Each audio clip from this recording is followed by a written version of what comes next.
Hello students, how are you? I hope you are doing well at your home and you are fit and fine. We are discussing motion for class 9. In that sequence, today we are going to discuss equations of motion. आज हम equations of motion जो है वो discuss करेंगे. इससे पहले हमने discuss किया था एक्सीलरेटेड मोशन, उसके बाद ग्राफिकल रिप्रेजेंटेशन, डिफरेंट ग्राफ्स जो हैं हमने डिस्कस किए थे. आज उन्हीं ग्राफ से हम क्या करेंगे, इक्वेशंस ऑफ मोशन डिराइव करेंगे. ये इक्वेशंस ऑफ मोशन जो है ये क्या है, यूनिफॉर्मली एक्सीलरेटेड मोशन जो है उनके लिए इक्वेशंस हैं.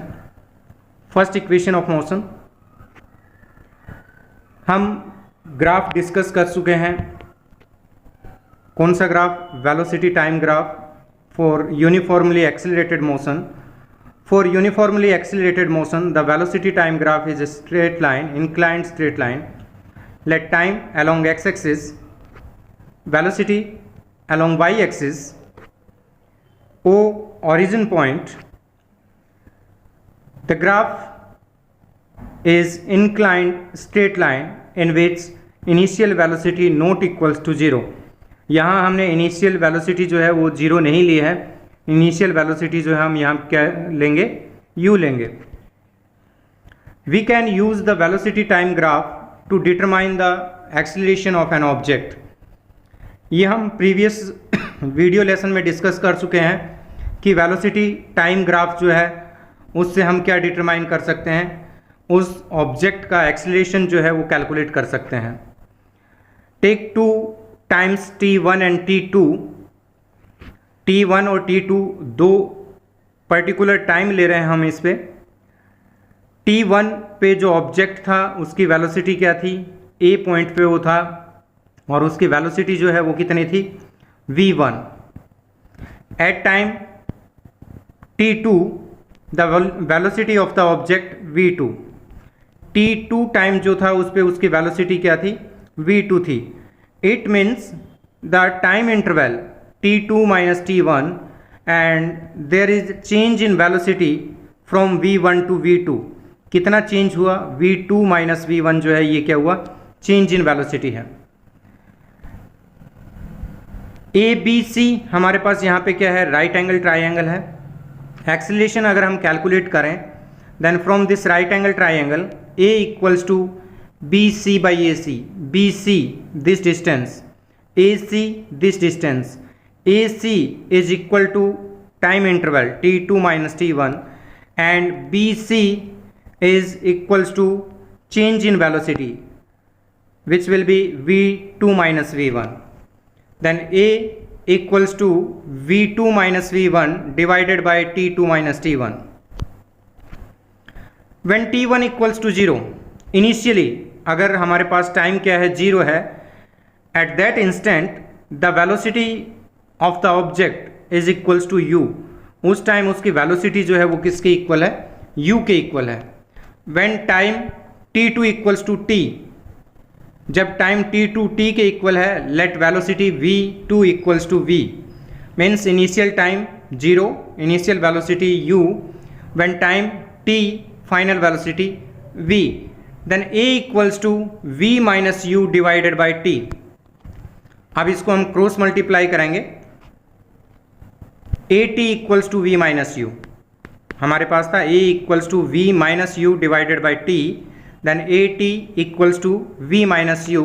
Rearrange this equation then we will get v equals to u plus at, where v final velocity, u initial velocity, a acceleration which is constant. Means this motion is uniformly accelerated motion. Acceleration जो है through out motion में क्या है, constant है. t time, तो यहाँ पे हमारे पास a कांस्टेंट है, तो ये इक्वेशन किस में रिलेशन दे रही है, v एंड t में. मीन्स वेलोसिटी टाइम रिलेशन है ये. And this equation is known as first equation of motion. It is also known as relation between velocity and time. Now second equation of motion. Second equation of motion ये कहाँ से हम करेंगे, we can use the velocity time graph to determine the distance covered by an object. कोई भी object जितना distance cover करता है वो डिस्टेंस हम किससे कैलकुलेट कर सकते हैं, वेलोसिटी टाइम ग्राफ जितना एरिया कवर करेगा वो एरिया जो है वो उस डिस्टेंस के इक्वल होगी।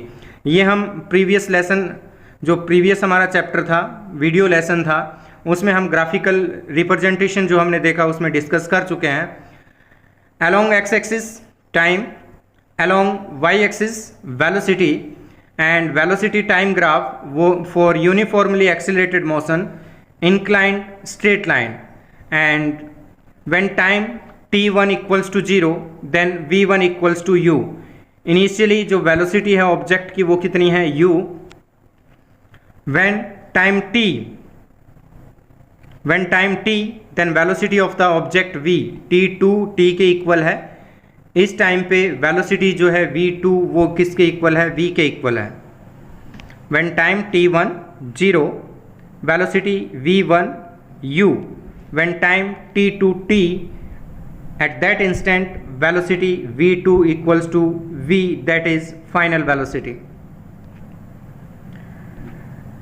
The area under velocity time graph gives the distance, that is magnitude of displacement moved by the object in a given interval of time। Distance covered in time interval t2 minus t1 is given by, जहाँ पे हमारे पास t1 0 के equal है and that instant velocity is equals to u, when t2 equal to t then v2 equal to v, then distance covered is equals to area a b c d o। Area कौन सा होगा, a b c d o। ये trapezium जो बन रहा है इसका area अगर हम कैलकुलेट करें तो वो क्या आएगा, टोटल डिस्टेंस कवर्ड। और ये जो ट्रिपेजियम है इसको हम दो पार्ट्स में डिवाइड कर सकते हैं, रेक्टेंगल जो अभी शेडेड है, सेकंड ये triangle A B C.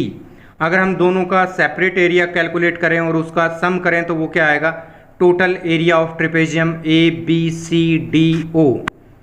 Then S area of rectangle A C D O, A C D O, plus area of triangle A B C, area of triangle A B C. Distance covered S equals to area of rectangle this side O A into this side O D, O A into O D, plus area of right angle triangle half into base A C into height C B, A C into C B. O A this distance is equals to u, and OD this distance is equals to t, so OA u OD t, plus half AC distance, this distance is equals to OD which is equals to t, into CB, C और B के between जो ये distance आएगी ओ ए you के equal है, and O B ये जो है यहाँ से यहाँ तक v डिस्टेंस है, तो बी सी डिस्टेंस जो है ये क्या रहेगी हमारे पास, v माइनस यू। तो हमारे पास जो बी सी डिस्टेंस है ये किसके इक्वल है, v minus U. Then we will get s equals to U T plus half t into V minus U. From first equation of motion at equals to v minus u, v equals to u plus at first equation है। Then at equals to v minus u, इस v minus u जो है इसकी value को हम क्या करेंगे, इस प्रीवियस इक्वेशन में पुट करेंगे। Then s equals to ut plus half t into at, s equals to ut plus half at square। This equation is known as second equation of motion for uniformly accelerated motion. यहाँ जो है a uniform है, constant है, तो ये equation जो है ये किस में रिलेशन शो कर रही है, this equation show the relation between position and time. S and T जो है उसके अंदर यू उसकी इनिशियल वेलोसिटी है, ए एक्सिलरेशन कांस्टेंट है, then this equation gives the relation between position that is distance and t time. Next, third equation of motion. We can use the velocity time graph to determine the distance covered by an object. अभी जो हमने second equation calculate की थी इसी method से की थी, उसमें हमने क्या किया था, एरिया कैलकुलेट किया था. सेम मेथड यूज़ करेंगे, लेकिन इसमें हमारा प्रोसेस जो रहेगा तो थोड़ा चेंज रहेगा.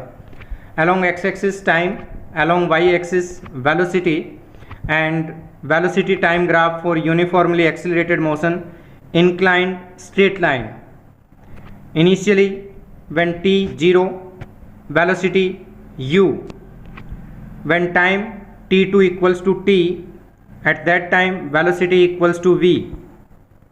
Then the area under velocity time graph gives the distance moved by the object in a given interval of time.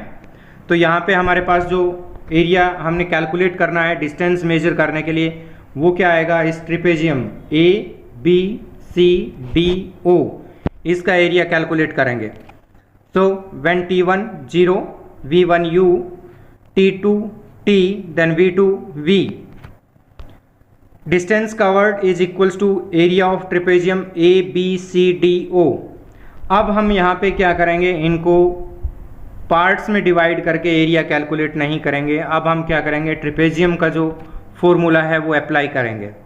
हमारे पास ट्रिपेजियम है A B C D O, in which O A and D B ये parallel sides हैं. इनके between perpendicular distance O D जो किसके equal है, ए सी के इक्वल है. तो फॉर्मूला जो है हमारे पास वो क्या होगा, area equals to half into sum of parallel sides into perpendicular distance between parallel sides. So S equals to half O A and D B ये पैरेलल साइड्स हैं, O A plus D B into O D perpendicular distance O D which is equals to T. तो हमारे पास जो formula बनेगा वो आएगा S equals to half into D B plus O A into O D. D B this distance is equals to V and O A this distance is equals to U V plus U and OD this distance is equals to T. From first equation of motion, T equals to V minus U by A. ये T की value हम put करेंगे इस equation में, then we will get S equals to half V plus U into V minus U divided by A into T. यहाँ पे T की value हमने पुट कर दी है तो यहाँ पे ये T नहीं आएगा, only v plus u into v minus u by a, v plus u into v minus u, v square minus a square. So s equals to v square minus u square by 2a. Cross multiply करेंगे 2as equals to v square minus u square. Rearrange this equation. v square equals to u square plus 2as. This equation is known as third equation of motion, which gives the relation between velocity and position. This is third equation of motion. It is also known as relation between position and velocity. ये velocity और position जो है उसमें relation show करती है. Next, we have two pictures. In first picture, हमारे पास जो first picture है उसमें क्या है, एक person जो है वो क्या कर रहा है, एक टावर से फॉल कर रहा है. सेकंड जो है उसमें भी क्या है, एक पर्सन जो है वो क्या कर रहा है, जंप कर रहा है. ये दोनों केस जो हैं उसके अंदर दोनों पर्सन जो है वो क्या कर रहे हैं, under the effect of gravity fall कर रहे हैं. मीन्स उनके ऊपर जो फोर्स लग रहा है वो क्या है, ओनली ग्रेविटेशनल फोर्स है. When an object falling under the effect of gravity then it is known as free fall. और दोनों कंडीशंस जो है वो क्या है, फ्री फॉल की है. When object is falling under the effect of gravity, then it is known as free fall. अब हम ये equations of motion देखेंगे free fall के लिए. free fall की condition हमारे पास जो होती है उसके अंदर हमारे पास initial velocity जो होगी object की, that is 0. We already discussed the three equations of motion. First is v equals u plus at. second is s equals to ut plus half at square, third is v square equals to u square plus 2as. Let an object freely falling from height h height से कोई भी object जो है वो क्या हो रहा है, फ्री फॉल हो रहा है. फ्री फॉल मीन्स इसको हम क्या कर रहे हैं, रिलीज कर रहे हैं. उस केस में the initial velocity of the object is 0, u equals to 0 है, हम इसको यहाँ से रिलीज कर रहे हैं. Then this object freely falling under the effect of gravity, इसके अंदर क्या है, ओनली ग्रेविटी है. मीन्स अब इसका जो एक्सेलरेशन होगा वो ओनली ड्यू टू क्या रहेगा, ग्रेविटी रहेगा. Then for free fall we have u equals to 0, initial velocity 0 होगी. s equals to h, distance covered by the object is equals to height of the object, and a equals to g, acceleration जो है वो क्या होगा, acceleration due to gravity के equal होगा. यहाँ हम a इक्वल्स टू g ले रहे हैं, पॉजिटिव ले रहे हैं. उसका रीज़न यहाँ पे मैं आपको बता देता हूँ कि यहाँ a जो है वो क्या है, डाउनवर्ड डायरेक्शन में है. बॉडी जो मूव कर रही है वो भी डाउनवर्ड डायरेक्शन में मूव कर रही है. तो एक्सेलरेशन जो है वो क्या है, in the direction of motion है, इसलिए मैंने पॉजिटिव लिया है यहाँ पे. अगर यही वैल्यूज हम पुट करें किस में, फर्स्ट इक्वेशन ऑफ मोशन में, then we will get v equals to gt. तो फाइनल वेलोसिटी जो होगी वो क्या होगी, g into T, acceleration due to gravity into time taken by the object. Height h equals to half gt square, and final velocity v square equals to 2gh. ये हमारे पास direct equations आ गई किसके लिए, फ्री फॉल के लिए. तो free fall जो है उसमें हम इक्वेशंस ऑफ मोशन यूज़ करते हैं, जिसमें इनिशियल वेलोसिटी जो है वो क्या रहती है, 0 रहती है, और acceleration due to gravity g जो है वो क्या रहता है, एक्सेलरेशन जो है वो क्या होता है, g के इक्वल होता है. और g इट इज़ 9.8 मीटर पर सेकेंड स्क्वायर. बट कैलकुलेशन को ईजी करने के लिए हम g की वैल्यू जनरली क्या लेते हैं, 10 मीटर पर सेकेंड स्क्वायर लेते हैं. Next, we have three equations of motion: v equals u plus at, s equals to u t plus half at square, and v square equals to u square plus 2as. If an object thrown vertically upward, किसी भी object को हम vertically upward throw कर रहे हैं, तो upward throw करेंगे तो उसकी इनिशियल वेलोसिटी जो है वो 0 नहीं हो सकती. u equals to non zero. Let this object is thrown vertically upward with initial velocity u, and this object moving under the effect of gravity, so acceleration is equals to acceleration due to gravity. जब object क्या कर रहा है, upward direction में move कर रहा है, late highest point तक जब ये पहुंचता है तो वो कितना डिस्टेंस कवर कर रहा है, h हाइट के इक्वल कवर कर रहा है. एट हाइट h जब ऑब्जेक्ट पहुंचेगा तो उसकी फाइनल वेलोसिटी जो है वो क्या हो जाएगी, 0 होगी, और वहाँ से वो वापस क्या करेगा, फ्री फॉल करेगा. तो अपवर्ड मोशन के लिए हमारे पास जो इक्वेशंस रहेंगी वो क्या रहेंगी, उसके अंदर initial velocity u, distance covered h, a equals to minus g, acceleration due to gravity हमने नेगेटिव लिया है. उसका रीज़न क्या है कि एक्सेलरेशन जो है due to gravity downward direction में, और मोशन जो है वो क्या है, अपवर्ड है. Then we have v equals to u minus gt. Second equation h equals to ut minus half gt square, and v square equals to u square minus 2gh. अगर हम बात करें टॉप पॉइंट की, जहाँ पे object जाएगा, at top point v equals to 0 होगा, तो हमारे लिए ये इक्वेशंस जो है वो और ईजी हो जाएंगे. Thanks, have a nice day, stay home, stay safe, take care.